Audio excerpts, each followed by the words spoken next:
你这么做是在破坏我们俩的感情。肯定是贺锦熙误会了我跟南宫琉璃之间的关系，所以找人家麻烦去了。哟，吃醋了？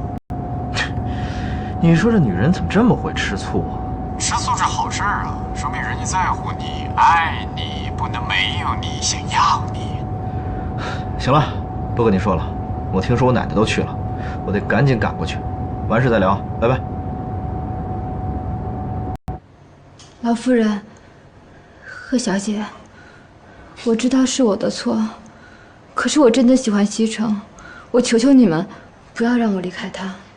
胡闹，伤风败俗。奶奶，你别生气啊，我们俩来之前说好了，对不对？顾老夫人，上次选拔就是个笑话，西城根本不了解我们，我希望你能够再给我一次机会。再给你一次机会，奶奶，南宫琉璃，你何必执迷不悟呢？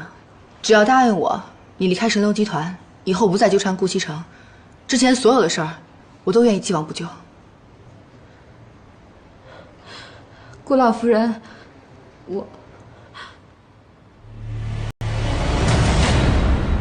顾老夫人，我求求你不要让我离开西城，是我错了，我知道是我错了，可是我真的喜欢他，我求求你了，顾老夫人。你是个什么东西啊？你喜欢西城，西城就一定会喜欢你啊？